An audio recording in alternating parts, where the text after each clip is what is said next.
بسم الله الرحمن الرحيم. الصلاة والسلام على رسول الله الحبيب المصطفى الكريم. أهلا وسهلا بكم أعزائي المتابعين. اليوم بحول الله رانا رايحين نحلو فرض devoir du premier trimestre. معناتها devoir معناتو فرض تاع الثلاثي الأول أو الفصل الأول سنوات ثالثة ابتدائي. هذا الفرض اللي جبت لكم اليوم هو فرض تاع مدرسة ابتدائية. راح نحاولوا فيه باش تقيموا انفسكم وتشوفوا المكتسبات ديالكم اللي قريتوهم في القسم. طبعا راح نحاول اني نشرح. المطلوب منكم انكم تحبسوا لا فيديو وتقراوا النص بيان، وتزيدوا تحبسوا لا فيديو على الاسئله وتحاولوا كيفاش تجاوبوا عليها. ومن بعد كي تكملوا كامل الاجوبه روحوا عاودوا شغلوا لا فيديو وشوفوا الحل معايا، هكذا باش تقيموا انفسكم وتشوفوا اذا راكو جوست او بيان نو. راني درت لكم النقاط، كل جواب عنده النقاط ديالو. هذه بي تي اس معناتها بوين، معناتها نقط. هذيك التكمله تاع السوجي 5e و 6e و 7e.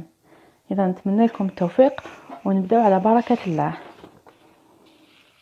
السوجي تاعنا واش يقول؟ مي كاماراد دو كلاس. كاماراد قلنا لي هما الزملاء، عفوا كاماراد هذه نزيدو لها الاس لانها الجمع، زملائي تاع القسم. مي كاماراد دو كلاس. Je m'appelle Amine. Chaque jour, je vais à l'école. Mes camarades sont Tania, Anis et Nadir. Nous sommes dans la même classe. هذا واش قال؟ Je m'appelle Amine. اسمي أمين. Chaque jour, كل يوم je vais à l'école. كل يوم نروح المدرسة. Mes camarades sont زملائي هم تانيا، أنيس ونذير. Nous sommes dans la même classe. معناتها نحن في نفس القسم. نبداو بالأسئلة. السؤال الأول واش قال لكم؟ compréhension de l'écrit. coche la bonne réponse. كنت درت في فيديو سبق واش معناتها هاد الكلمات. كوش معناتها هياك درتها لكم هنايا، نضعوا علامة اكس. دونك انا نقرا قال لكم كوش لا بون ريبونس، معناتها ديروا هاد الاكس نكوشيو الجواب الصحيح. هنا واش قال لكم؟ شاك جور امين فا. كل يوم امين يذهب. وين يروح امين؟ على ميزون الى المنزل، عليكول الى المدرسة، او اخيرا او مارشي الى السوق. نتوما هنا شوفوا الجواب الصحيح، وطبعا وين كان صحيح نكوشي. الا كان شاك جور يروح للمنزل نكوشي، ليكول نكوشي، المارشي نكوشي. دونك هذا كيفاش راح نديروا؟ راكم رايحين تقراو النص مليح، تشوفوا كيفاش تشوفوا هذه الكلمه شاك جور اللي هي كل يوم امين فا. انا نروح نشوف هنايا وين راهي اللي تشبه لها. هذا اذا كنت ما نعرفش، لان المبتدئين طبعا ما يفهموش واش معناتها. اذا هذه استيس ولا هذه تدبيره باش تقدروا تجاوبوا. انا نروح شاك جور امين فا، نروح نحوس هنا جو مابيل امين، قد واسمني امين. شاك جور هياك شاك جور جو في اذهب à l'école. اذا هذه هي لا بون ريبونس. ليكول نروح نكوشي عليها. فوالا نتوما ايضا حاولوا بقلم الرصاص باش اذا غلطتوا تقدروا تمحوا. نروحوا للدوزيام. سوليني اللي هي سطر. كنت ايضا درتها في الفيديو اللي سبق، قلت سوليني معناتها سطر. سوليني لا بون ريبونس. ايضا هنا نسطروا الاجابه الصحيحه.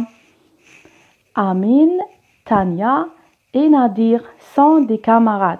قالوا لنا امين وتانيا ونادير هما اصدقاء، هم زملاء. كاماراد معناتها زميل.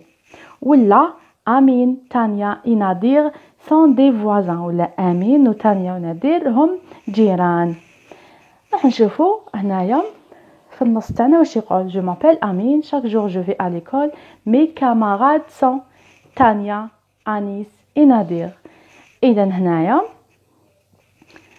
امين، تانيا اي نادير سون دي كاماراد. هذه كلمه لي فوازان، هذه الجيران كامل ما كتبوها لناش كامل في النص. اذا واش قالوا لنا هما سو سون دي كاماراد. اذا نروح نسطر على هذه الجمله سون دي camarade.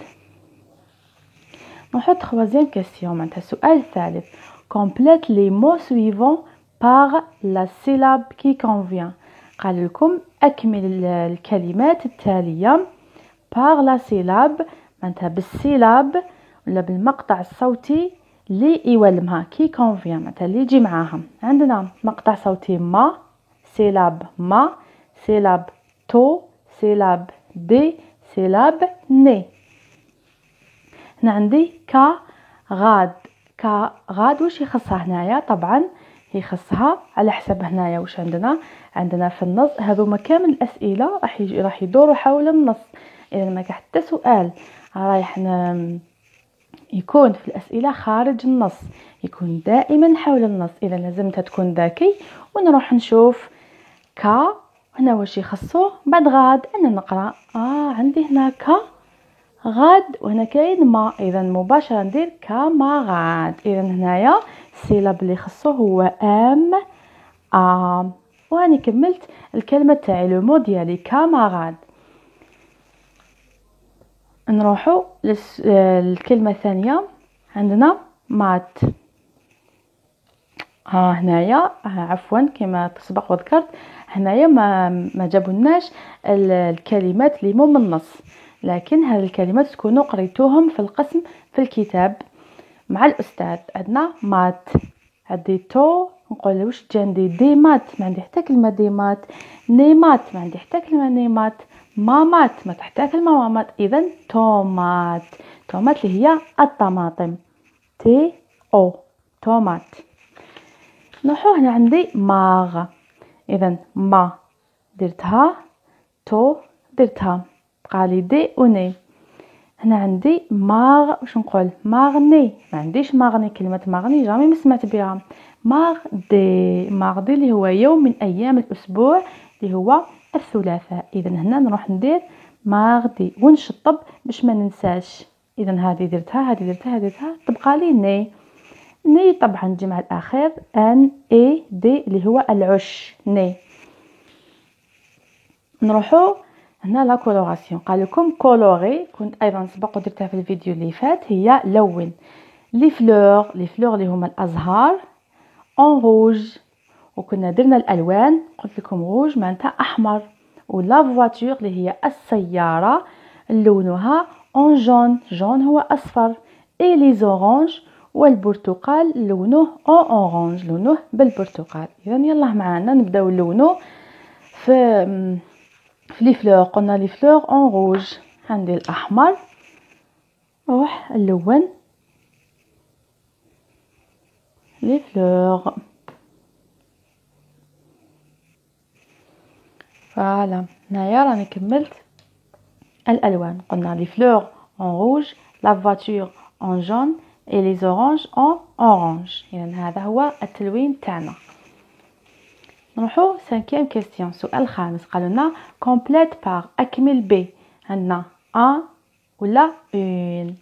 حنا كنت درت لكم في فيديو سابق باللي un هو article مختص فقط بلي نون ماسكولا معناتها بالأسماء المذكرة، و une مختصة بلي نون فيمينا بالأسماء المؤنثة. وهذو كامل كنا ديجا درناهم مع بعض. قلنا كايي. كايي هو نو ماسكولين معناتها نقولوا ان كايي. نديرو هنايا ان كايي كراس. تروس هي اسم مؤنث، نو فيمينا نستعملو اون، نقولوا اون تروس. ستيلو ما نقولوش اون ستيلو، نقولوا ان ستيلو لأنه اسم مذكر نون ماسكولين. كارتابل. كارتابل هو أيضا اسم مذكر نون ماسكولين، إذا نستعملو ان، ما نقولوش لا كارتابل، نقولو لو كارتابل. نروحو للسؤال السادس. يقولنا اونكادر معناتها إطار. أيضا اونكادر راني درتو معاكم في فيديو اللي سبق. اونكادر اون فراز معناتها نديرو في اطار جمله دون لو تكست. والجمله هي بمن تبدا؟ دائما تبدا ماجيسكول وتخلص بنقطه، وبعد مور النقطه ايضا تجي الجمله وتخلص بالنقطه. احنا نروح نشوفو Je m'appelle أمين، اسمي أمين. هذه جملة خلاصت بنقطة اللي موراها chaque jour. chaque jour هنا ما عندناش نقطة، عندنا فاصلة، إذا chaque jour ماشي جملة. chaque jour je vais à l'école. نروحو نديرو هذه الجملة chaque jour. voilà je vais à l'école وننكادغيو هذه الجملة chaque jour je vais à l'école.